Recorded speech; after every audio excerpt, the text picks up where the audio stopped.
difficult. Usually we see that people grow at different rates. And in today's environment especially, it's so easy to fall down.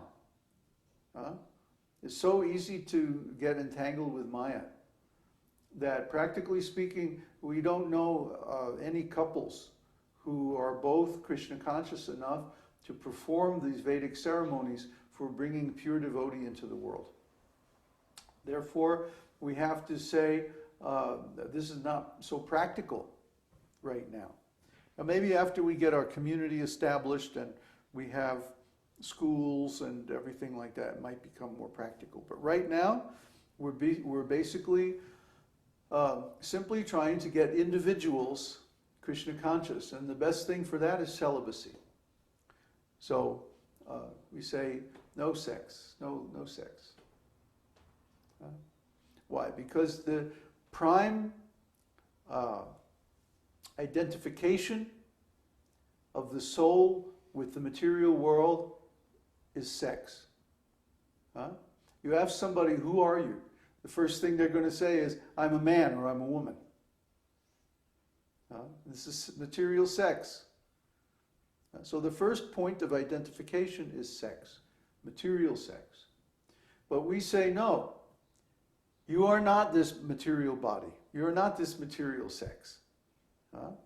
You have an eternal relationship with Krishna, but you forgot. You're looking for love in this material world, but the people in the material world can't love you. Not only they don't love you, they can't love you. They are not capable of loving you as much as you need to be loved. They are not capable of giving you the quality or the quantity of love that will actually satisfy the soul. Only Krishna is capable of that. Only Krishna is capable of unconditional love, pure spiritual love, unbreakable, perfect love. Only Krishna. So don't try to get love from material beings. Approach Krishna, get love directly from him. That's our whole message. And the process of discipleship is really about how to approach Krishna, how to reawaken our eternal relationship with him. I say reawaken rather than change or develop, because eternal means no beginning and no end. There's no beginning to the existence of the soul, just like there's no beginning to the existence of Krishna. Krishna emanates the souls, just like the sun emanates the sunshine. You can't imagine the existence of the sun without the sunshine. Similarly, we can't imagine the existence of God without the spirit souls. The spirit souls are what makes God, God. Would there be any meaning to the concept of God if there wasn't limited condition spirit souls emanating from him?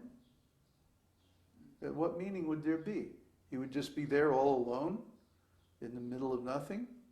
Well, what kind of nonsense is that? Yeah, nobody can even conceive of this. It's inconceivable.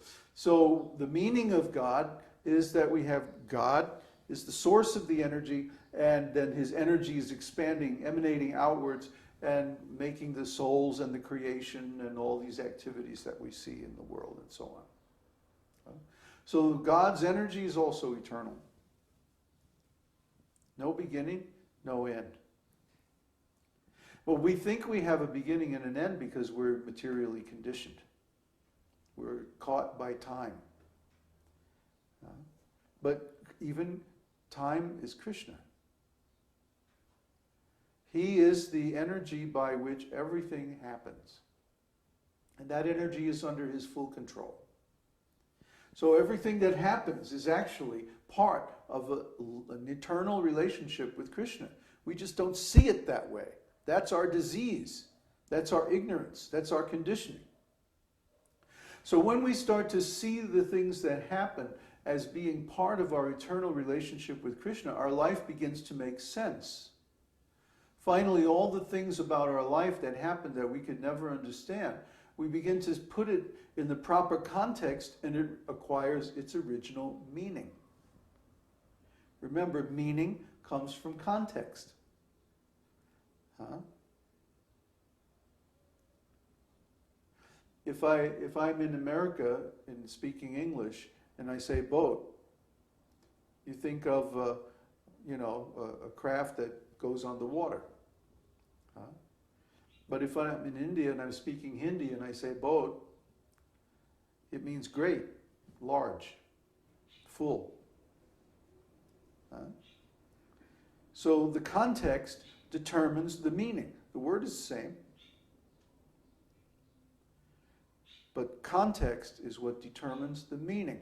And our ontology is the big context by which we give everything that we experience its meaning. So when we have a material ontology, we interpret things that we experience according to that meaning.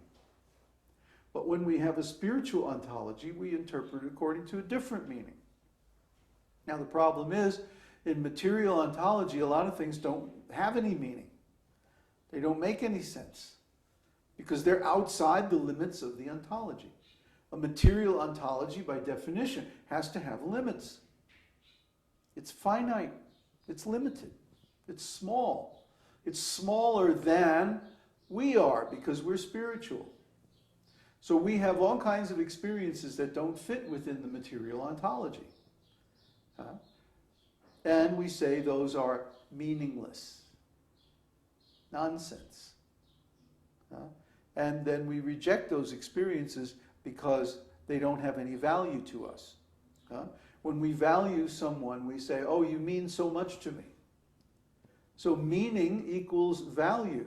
And the more meaning that something has for us, the more valuable it is, the more important it is. But in material ontology, we give value, meaning, or importance to the wrong things. We give it to things that aren't really related to us. Things that actually have no connection with us. Things that actually lead us away from the real success and real happiness of life. We give a lot of importance to money, for example. Money, job, career, position in the company and stuff like that. But this is all temporary. Any second the boss can come and say, you're fired. Get out of here. Well, what kind of identity is that? What kind of meaning is that? What kind of importance is that? It's all temporary. Plus, by accepting some role in a company, then you have to accept the karma that's generated by all those activities. It's a real mess. So we tell our students when they take initiation that actually they should become independent of all this and simply depend on Krishna. That means everything that happens is related to Krishna. Everything that we experience is related to Krishna. Krishna is big enough that he includes everything. So all the things that happen that are apparently random are actually caused by Krishna. They're a message. They mean something. They have a meaning. They're not meaningless. That means they have importance that they didn't have before. Actually, everybody is having spiritual experiences all the time. Because they're conscious. Consciousness is itself a spiritual experience. And the proof of that is when the spirit soul leaves the body at the time of death, consciousness immediately ceases. Well, you might say, well, I'm not conscious during deep sleep at night because I don't remember any experiences. But wait a minute, when you wake up in the morning, you remember, oh, I slept very deeply. I slept very soundly. I had no dreams or anything. You can remember that. So the fact that you can remember it means that you can be conscious, that you're conscious of it.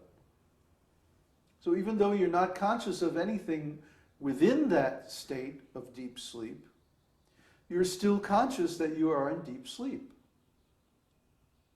Therefore, consciousness continues uninterrupted even through sleep and everything.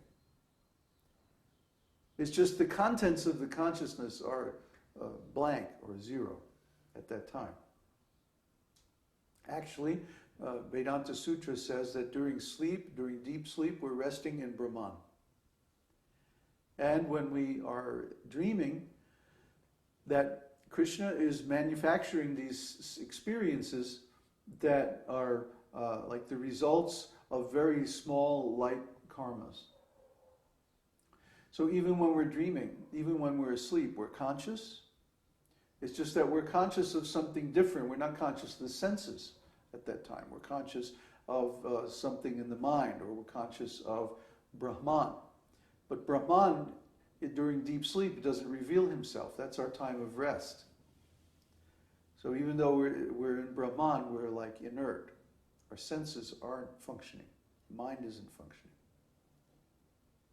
Why? Because the soul needs that time